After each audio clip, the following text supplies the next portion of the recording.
2024 चुनाव को लेकर के एक तरफ एनडीए पूरी तरीके से ताकत झोंक दिया है, वहीं इंडिया गठबंधन भी पीछे नहीं रहा है। लेकिन कई ऐसे लोकसभा क्षेत्र हैं जहां पर निर्दलीय बागी उम्मीदवार जो है प्रत्याशियों का यानी गठबंधन के प्रत्याशियों का खेल बिगाड़ने में जुटे हुए हैं। हम बात कर रहे हैं काराकाट लोकसभा क्षेत्र की, जहां से 2014 में उपेंद्र कुशवाहा चुनाव जीते, एनडीए के साथ रहे और केंद्रीय मंत्री बने। लेकिन 2019 में उनको लगने लगा कि हो सकता है एनडीए चुनाव न जीते और वो इंडिया में यानी महागठबंधन में उस समय वापसी हो गई, लेकिन वो वहाँ से चुनाव हार गए।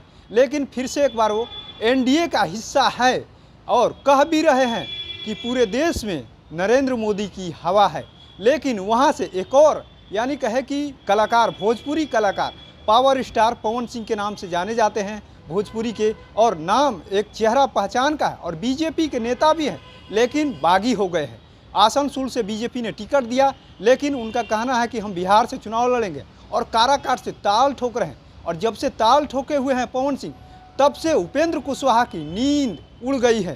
क्षेत्र के लोग बता रहे हैं, यानी सूत्रों से खबरें आ रही हैं कि जो स्वर्ण वोटर है यानी जो अपर कास्ट के वोटर हैं वो पवन सिंह के साथ जुड़ गए हैं। यहाँ तक कि आरा के रहने वाले पवन सिंह के जितने भी लोग हैं अब काराकाट में कूच कर रहे हैं और जा रहे हैं, लोगों को समझा रहे हैं कि आखिर में पवन सिंह के साथ आइए आप लोग, उपेंद्र कुशवाहा को भूल जाइए। क्योंकि उपेंद्र कुशवाहा ने 2014 में भी चुनाव जीता था और 14 में जीतने के बाद से उपेंद्र कुशवाहा ने काम क्या किया था। और मौका दीजिए पवन सिंह को, वो भी बीजेपी में जाएंगे।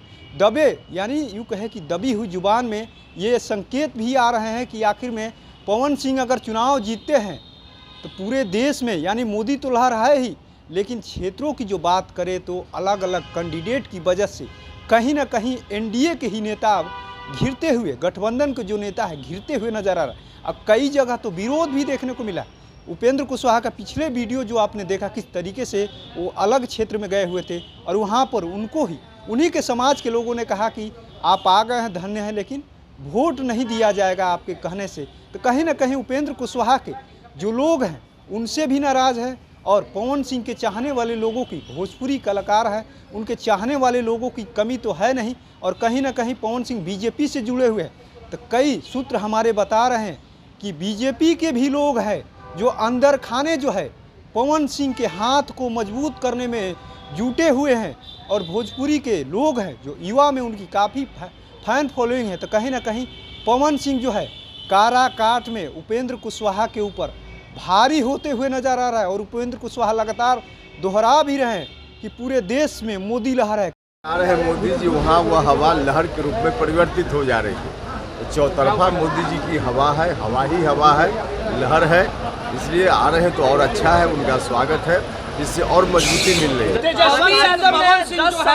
पीएम मोदी से कहीं ना कहीं ये जो बात है उपेंद्र कुशवाहा इसलिए भी कह रहे हैं क्योंकि काराकाट के लोग समझ जाए कि हम मोदी जी के साथ हैं और हमारे साथ ही वो लोग रहे। लेकिन लोग कहाँ मानने वाले, लोग अंदर खाने से ये खबरें आ रही है कि उपेंद्र कुशवाहा के खिलाफ लोग जा करके अब वोट करेंगे।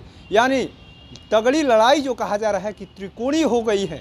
एक तरफ इंडिया गठबंधन है, दूसरी तरफ एनडीए है और पवन सिंह ने भी बीच में आ गए हैं। और ये भी कहा जा रहा है कि हो ना हो आने वाले समय में इंडिया गठबंधन से सीधी लड़ाई जो है पवन सिंह की होगी। हालांकि ये सूत्रों से खबर आ रही है, हम इसकी पुष्टि नहीं करते, लेकिन कहीं ना कहीं पवन सिंह जो है उपेंद्र कुशवाहा का पूरी तरीके से खेल बिगाड़ते हुए नजर आ रहा है। अब ये चुनाव के बाद ही पता चलेगा कि क्या पवन सिंह वहाँ से चुनाव जीतते हैं या इंडिया गठबंधन चुनाव जीता है या उपेंद्र कुशवाहा। लेकिन खबरें ये पक्की आ रही है, कहा जा रहा है सूत्रों के हवाले से कि पवन सिंह जो है उपेंद्र कुशवाहा के ऊपर भारी पड़ रहे हैं। अब देखना ये दिलचस्प होगा कि नरेंद्र मोदी उपेंद्र कुशवाहा की नैया को किस तरह से पार लगाते हैं।